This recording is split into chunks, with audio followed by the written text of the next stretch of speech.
अस्सलाम वालेकुम व्यूअर्स, उम्मीद है आप सब बखैर वफियत होंगे। अल्लाह पाक आप सबको मुझ समेत अपनी हिफ्ज़ व अमान में रखे।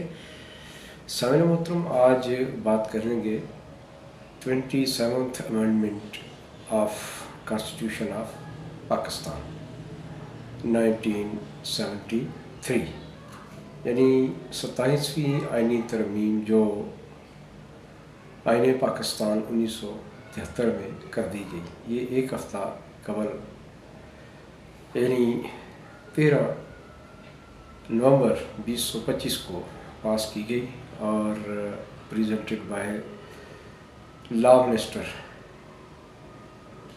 आज़म नज़ीर तारड़ साहब और प्रेसिडेंट ऑफ पाकिस्तान जनाब शहबाज शरीफ साहब के दौर में ऐसा हुआ।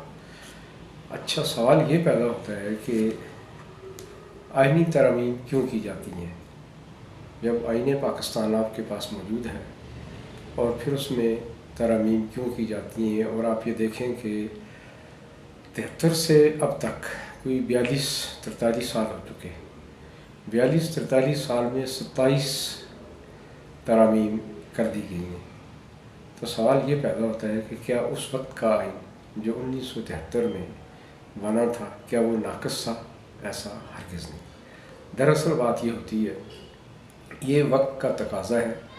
हालात यूँ यूँ आगे चलते हैं, दौर नए आते हैं, जिद्दत आती है, और इसी तरह तर्ज़ ज़िंदगी भी इंसान के तब्दील होते हैं।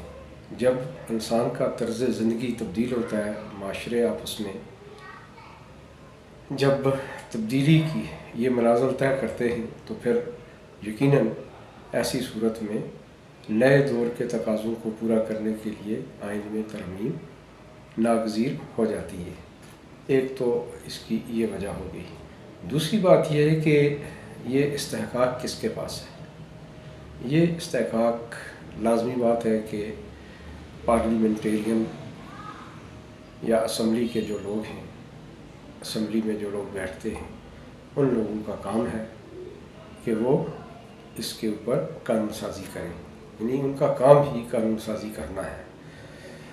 यहाँ तक तो बात समझ में आती है। अब सवाल ये पैदा होता है कि इस 27वीं तरमीम के हो जाने के बाद इस वक्त जो एहतजाज किया जा रहा है वो तहरीक आइन तहफ़्फ़ुज़ पाकिस्तान और साथ साथ PTI, ये दो जमातें हैं जो मिलकर एहतजाज कर रही हैं। शार दस्तूर पे आज एहतजाज हुआ और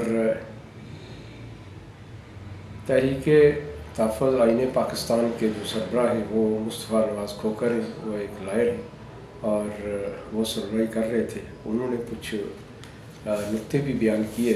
उनका कहना ये है कि हम इसलिए ये कर रहे हैं कि इस कानून में, यानी ये जो 27th अमेंडमेंट हुई है, इसके अंदर कुछ चीज़ें ऐसी की गई हैं जो जजेस की आज़ादी के ख़िलाफ़ हैं। तो इससे अलावा भी कुछ बातें हैं। सीधा मैं आपके सामने वो रखता हूँ, फिर इस पर डिटेल से बात करते हैं। अच्छा, पहली बात यह है कि इसमें change the transferring process of जजेस, यानी जजेस का जो ट्रांसफ़र सिस्टम है उसमें तब्दीली कर दी गई है। इसी के ऊपर बहस भी करेंगे, और सबसे बढ़कर ये है कि ये जो एहतजाज है इसी ज़मन में है। फिर बात करेंगे आर्टिकल 243, इसमें भी अमेंडमेंट कर दी गई है और ये रिलेट करती है पाकिस्तान आर्मड फोर्सेस से। फिर इसके ऊपर भी डिटेल से बात करेंगे। फिर review fiscal and administration autonomy of the provinces. अब ये जो NFC अवार्ड है, इसके अंदर कुछ तब्दीलियाँ कर दी गई हैं। जो प्रोविंसेस को हिस्सा मिलता था उसके अंदर कुछ तब्दीलियाँ हैं। फिर बात करेंगे establishment of federal constitution court of Pakistan. ये एक नई कोर्ट, वफाकी आइनी अदालत का क़याम अमल में आया है। और इसी अमेंडमेंट में एक और बात है कि grant of life time rank and status to field marshal. of Pakistan Army and Marshal of Air Force और एडमिरल ऑफ द फ्लीट, ये एक नया रैंक दिया गया है। और इसी से मुतल्लक एक और बात की गई है, ये जो मैंने बात की आर्टिकल 243 की, ये उसके तहत सारी कार्रवाई हो रही है। अच्छा, फिर change of ranks of the appointment, ranks and appointment ये चेंज कर दी गई हैं। Chairman joint chief of staff CJCSC, इस ओहदे में तब्दीली कर दी गई है। और इसके साथ ही एक रिप्लेसमेंट ये कर दी गई है कि चीफ ऑफ डिफेंस फोर्स एक नया ओहदा क्रिएट कर दिया गया है। ये कुछ इसके चीदा पॉइंट थे। और अब हम सरे दस्त आते हैं जजेस की ट्रांसफ़र से मुतल्लक। तो देखें, जजेस की ट्रांसफ़र का जो पुराना तरीक़ाकार है वो ये था कि जजेस को ये हक हासिल था कि वो अपनी मर्ज़ी से ट्रांसफ़र करवाते थे, यानी ये मर्ज़ी जजेस की थी, वो जहाँ चाहते थे ट्रांसफ़र करवा लेते थे। अब चूँकि हालात के मुताबिक जो इस वक्त अगर आप ख़ासकर पाकिस्तान में अदालती निज़ाम का हाल देखें और 2-3 जजेस जो मुस्तफ़ी भी हो गए, और उसके अलावा भी कुछ एक लंबी लाइन है बहुत सारे जजेस की जो आइन से इनहराफ करते रहे। ये हमारा फ़िलहाल मौजू बहस नहीं है, लेकिन ये कास्तानी है इसलिए इसका तज़किरा आ गया। तो जब हम ये देखते हैं कि जजेस अपनी मर्ज़ी से अपनी पोस्टिंग्स रिकमेंड करवाते हैं तो फिर कार्टेल बनते हैं। नतीजा आपके सामने आता है कि फिर वो सियासी गेम खेलते हैं, या किसी के सहूलतकार बन जाते हैं, तो या फिर वो ख़ुद ही इस तरह के मामला पैदा करते हैं कि मुल्क में बजाय लोगों को इंसाफ देने के उनकी सारी तवज्जो सियासी मुकदमात के ऊपर होती है। ये फिर वहाँ पर गठजोड़ होती है, जिस तरह के साकिब निसार साहब जो थे चीफ जस्टिस ऑफ पाकिस्तान साहब का, उनकी कई वीडियोस आपके सामने मौजूद हैं, वायरल हैं।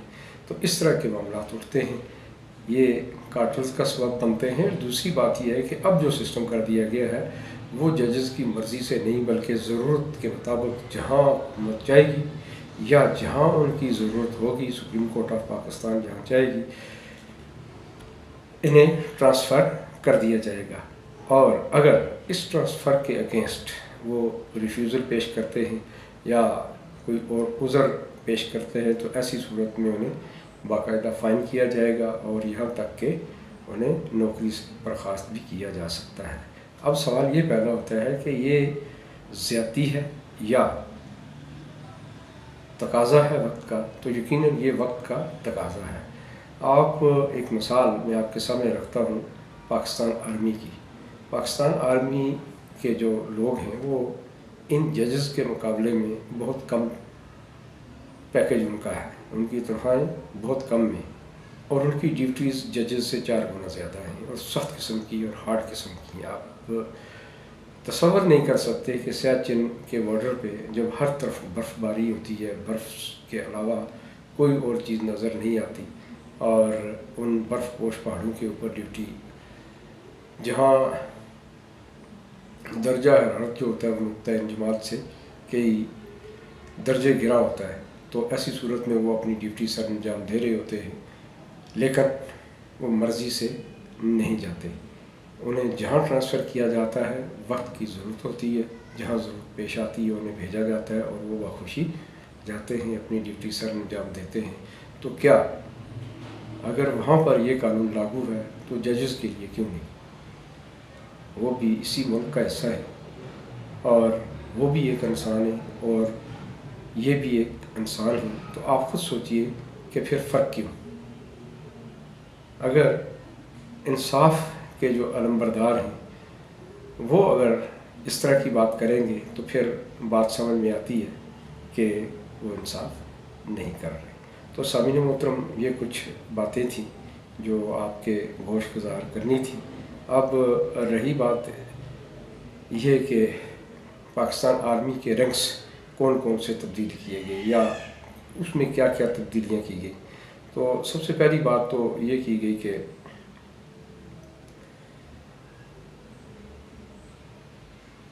جو CJCSC کا جو عہدہ تھا وہ ختم کر دیا گیا، اور دوسرا یہ ہوا کہ CDF chief of defence force نیا عہدہ آ گیا۔ اس کے بعد تیسری بات یہ ہوئی کہ فیلڈ مارشل انہیں باحیات یہ رینک سونپا گیا۔ چوتھی بات یہ آئی کہ چینج آف رینک جو ہوا، اس میں تینوں مسلح افراد کے سربراہان کا ذکر ہے۔ تو اس طرح کی 4-5 چیزیں یہ ہیں۔ یہ کچھ اس امینڈمنٹ کا خلاصہ تھا، لیکن جو آپ کے گوش گزار بات کرنی تھی وہ یہ تھی کہ اس امینڈمنٹ کے خلاف احتجاج کیوں کیا جا رہا ہے۔ ایک اور بات وہ یہ تھی کہ جو فیڈرل کانسٹیٹیوشن کورٹ بنی ہے، یہ بھی ایک معاملہ ہے۔ اب جو احتجاجی ہیں ان کا موقف یہ ہے کہ ایک تو ججز کو ان کی مرضی سے ہٹ کر انہیں پوسٹ کیا جائے گا، اور دوسری بات یہ کہتے ہیں کہ یہاں ججز کی آزادی سلب کی گئی ہے، اور وہ مورد الزام ٹھہراتے ہیں چیف جسٹس آف پاکستان یحییٰ آفریدی صاحب کو۔ حالانکہ دیکھا جائے تو چیف جسٹس آف پاکستان یحییٰ آفریدی صاحب کے اختیارات بھی کم ہو گئے ہیں، اس لیے کہ سپریم کورٹ آف پاکستان کے وہ سربراہ تھے۔ تو سپریم کورٹ آف پاکستان کے جب اختیارات کم کر کے ایک وفاقی آئینی عدالت بنا دی گئی ہے، تو آپ خود سوچئے کہ ان کے اختیارات میں بھی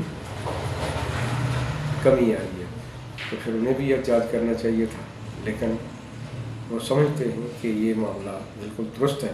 اور دوسری بات یہ ہے کہ وہ لوگ جن لوگوں نے یہ امینڈمنٹ کی وہ عوام کے نمائندگان ہیں، آپ کے ووٹ سے وہ گئے ہوئے ہیں، اور اب اگر یہ 2 جماعتیں تحریک تحفظ آئین پاکستان، جس کی کوئی ایسی عوام میں مقبولیت نہیں ہے، اور نہ ہی آج تک یہ کسی انتخاب میں انہوں نے حصہ لیا، یہ احتجاج کر رہے ہیں، اور ساتھ میں PTI جو ہر اس طرح کے کام میں پیش ہوتی ہے جہاں ملک کا نقصان ہوتا ہے۔